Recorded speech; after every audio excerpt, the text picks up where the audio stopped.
Hello दोस्तों, नमस्कार। स्वागत है आप सभी का my family garden in home में।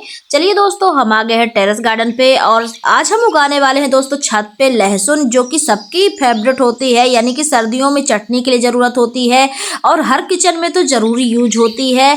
तो इसको हम जो है तो गार्डन पे यानी कि छत पे उगा सकते हैं बिना किसी खर्च के, बिल्कुल फ्री में। और ढेर सारी लहसुन जो है तो घर पे ही उग जाएगी। आपको बीज भी खरीदने की झंझट नहीं है, क्योंकि ये इसके बीज जो है, लहसुन जो है आमतौर पे सभी के घरों में इस्तेमाल की जाती है सब्जी के लिए। तो सभी के घरों में इसकी कलियां आपको मिल जाएंगी, तो बीज भी खरीदने की ज़रूरत नहीं है। तो इस तरीके से जैसे मैंने लिया है, तो आपको कुछ चाहिए होगी लहसुन की कलियां। तो उनको आपको करना क्या है, तोड़ तोड़ करके जो है तो अलग कर लेना है। और अलग करके इस तरीके से ले सकते हैं। आप चाहे तो लहसुन अलग से ग्रो बैग में ग्रो कर सकते हैं, जिसमें सिर्फ लहसुन लगा सकते हैं, या मेरी तरीके से कर सकते हैं जैसे सामने आप लोग देख सकते हैं। यहाँ पे हमने ग्रो बैग लिया हुआ है और इसी में हम लगाने वाले हैं लहसुन। तो फ्रेंड्स, बहुत सारे लोगों का कमेंट आता है कि आप मिट्टी कैसे बनाते हैं। तो लहसुन के लिए फ्रेंड्स, मिट्टी बनाने के लिए आपको बता दूं कि जैसे मैंने सॉइल मिक्स कोई अलग सा नहीं होता, इसके लिए भी भुरभुरी मिट्टी बनानी होती है, चाहिए होती है।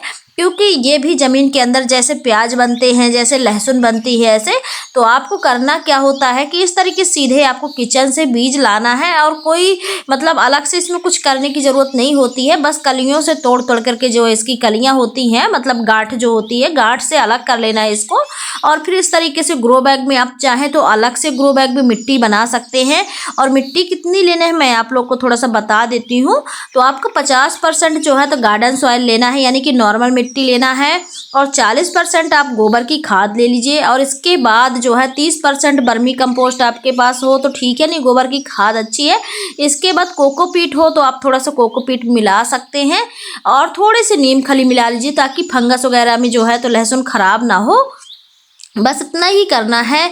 यदि नहीं है तो नॉर्मल मिट्टी में भी लहसुन हो जाती है, लेकिन ध्यान रखें जब भी आप लहसुन लगाएं तो लहसुन में बहुत ज़्यादा पानी शुरुआत में ना डालें। जब तक लहसुन ऊपर दिखने न लगे तब तक आपको पानी ध्यान से देना है।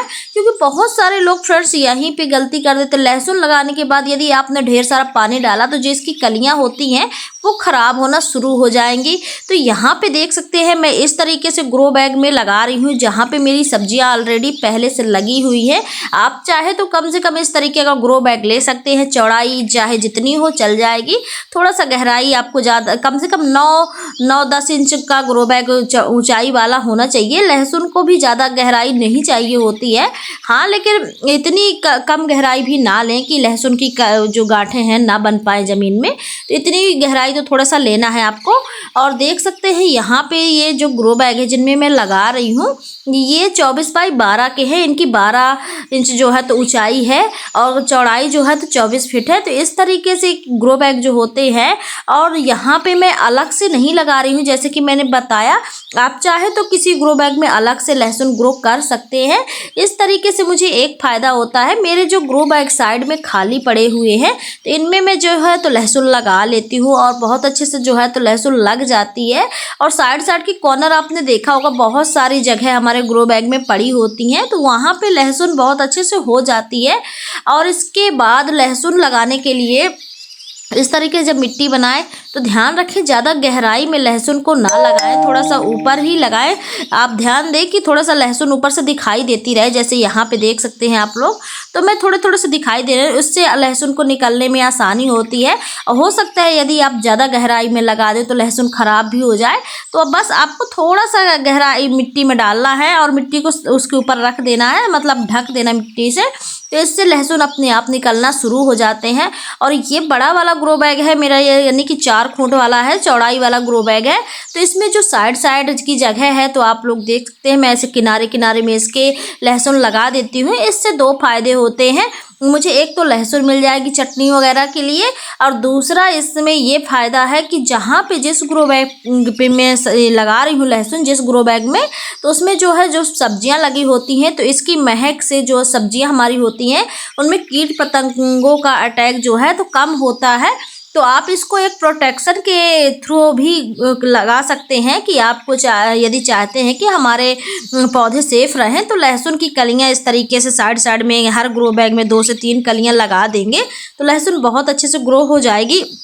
और यहाँ पे देखें थोड़े से मैंने धनिया लगाई हुई है। धनिया के चारों तरफ भी यहाँ पे देखिए कुछ पौधे जो है तो लहसुन के मैंने लगाए हैं जो कि जर्मिनेट हो गए हैं। तो लहसुन लगाना बहुत आसान है फ्रेंड्स। यदि आप ज़्यादा मात्रा में लगाना चाहते हैं तो 3 से 4 ग्रो बैग में यदि लहसुन लगाते हैं तो आपको मार्केट से लहसुन खरीदनी नहीं पड़ेगी। बस आपको जो आपके किचन में है उन लहसुन की गांठों को तोड़ करके इस तरीके से दाने कलियाँ अलग करनी होगी और इसी तरीके से आपको लगाना होगा। बहुत आसान तरीके से जो है तो लहसुन आपको मिल जाएंगी।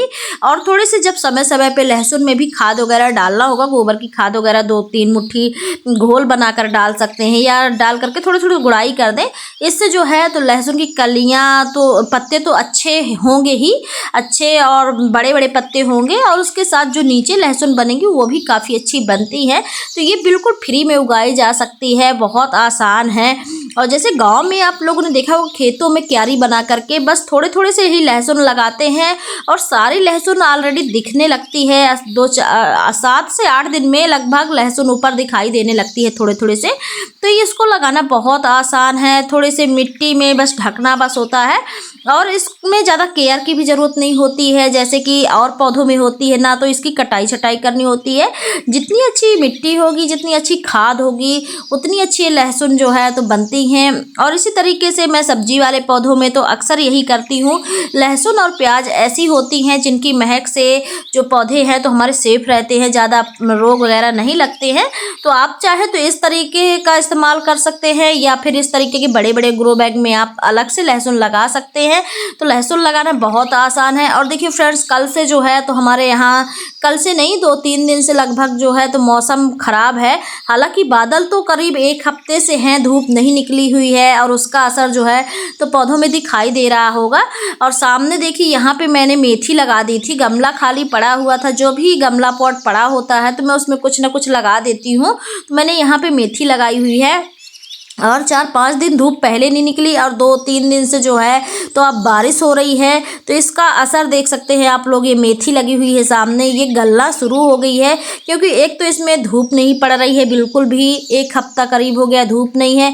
दूसरे डेली जो है इसकी मिट्टी है गीली हो जाती है। जैसे कुछ प्लांट ऐसे होते हैं कि ज़्यादा वाटरिंग नहीं चाहते, यानी कि ज़्यादा पानी नहीं चाहते, लेकिन कंटिन्यू पानी गिरता रहता तो उससे उनमें दिक्कत भी होती है, ख़राब भी होते हैं कुछ पौधे। तो ऐसे होता है कई जगह तो बहुत बाढ़ सी आ रही है, बारिश बहुत ज़्यादा हो रही है। तो मतलब हमारे यहाँ उतनी तो नहीं है हाँ, लेकिन 2-3 दिन से अब हो रही है।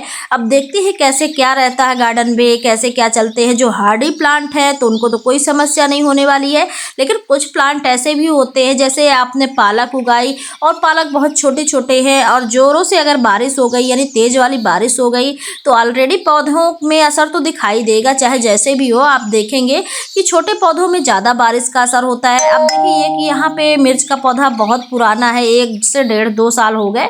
इसको मैंने हटाया नहीं हुआ था क्योंकि इसमें ऑलरेडी जो है तो बहुत सारी मिर्च लगी होती है और जब इसमें मिर्चें आई होती हैं तो मैं कोई भी प्लांट हो अगर उसमें फल लगे होते हैं तो मैं नहीं हटाती हूँ। अब आपको थोड़ा सा अपने यहाँ का वेदर दिखा देती हूँ, यानी कि मौसम दिखा देती हूँ। आप लोग देख सकते हैं, शायद कैमरे में उतना समझ में ना आ रहा हो, लेकिन बिल्कुल सुबह से ही आज अंधेला अंधेला सा है। अभी थोड़ा सा हल्का खुला हुआ 10-5 मिनट से, क्योंकि धुंध सी थी तो उड़ गई है, हवा से चल गई है, हवा जैसे थोड़ी सी आई है और उसके बाद कोहरा सा ऑलरेडी दिखाई दे रहा है। तो इस तरीके का मौसम हो रहा है। और जो है तो विंटर सीजन की सब्जियां अभी लगना स्टार्ट हुई हैं, अभी इतनी ज़्यादा बड़ी भी नहीं हुई हैं, छोटी छोटी हैं। तो देख सकते हैं कुछ इस बार जो है तो मैंने बोरियों का भी यूज किया है, इस्तेमाल किया है गार्डन में, आप लोग देख सकते हैं। क्योंकि मुझे लगता है कि जो ख़राब बेकार बोरी हैं उनको फेंकने से अच्छा है कि हम गार्डन में इस्तेमाल कर लें। इससे हमारे एक आध फसल तो हमें इनसे मिल जाती है और जो है तो हम गार्डन में यूज कर लेते हैं और हमारे इस्तेमाल के बाद फिर फेंक हैं तो हमें कोई पछतावा भी नहीं रहता। यदि हम ऐसे फेंक देते हैं और फिर गार्डनिंग करते हैं तो उसमें ज़रूर लगता है कि ये इसका इस्तेमाल जो है तो हम अपने गार्डन में कर सकते थे। कुछ दिन तो हमें एक फसल तो दे ही जाती, फिर इसके बाद भले ही ख़राब हो जाए तो कोई समस्या नहीं रहती। और देख सकते हैं अभी अभी हाल ही में बारिश हुई थी, रात में बारिश हुई है और बारिश की वजह से सारे पौधों में पानी वगैरह डालने की ज़रूरत नहीं है। कुछ यहाँ पे मैंने बीन्स लगाई हुई है, तो देख सकते हैं इतने इतने पौधे तैयार हो गए हैं। हालांकि हालांकि इनके पौधे मुझे मिल गए थे, इसकी पौध मैंने नहीं लगाई थी। हमारे मौसम्बी का प्लांट है उसके नीचे इसके पौधे ढेर सारे तैयार हो गए थे, तो बस मैंने निकाल करके लगा दिया है। अब देखते हैं इसका रिजल्ट कैसे रहता है, क्योंकि विंटर में उतना अच्छा बीन्स का रिजल्ट तो नहीं रहता है, लेकिन उतना अच्छा नहीं रहता। हालांकि ज़्यादा ठंड पड़ेगी तो थोड़ा सा समस्या आ सकती है। और यहाँ पे देखिए एक फ्लावर प्लांट लगा हुआ है, पहली बार आज मुझे इसमें फल सा दिखाई दिया है। तो वीडियो कैसा लगा दोस्तों, अच्छा लगा तो लाइक करिएगा, चैनल पे पहली बार आ रहे हैं सब्सक्राइब जरूर कर लीजिएगा। तब तक के लिए thank you, bye bye, happy gardening. मिलते हैं नेक्स्ट वीडियो में, बाय बाय।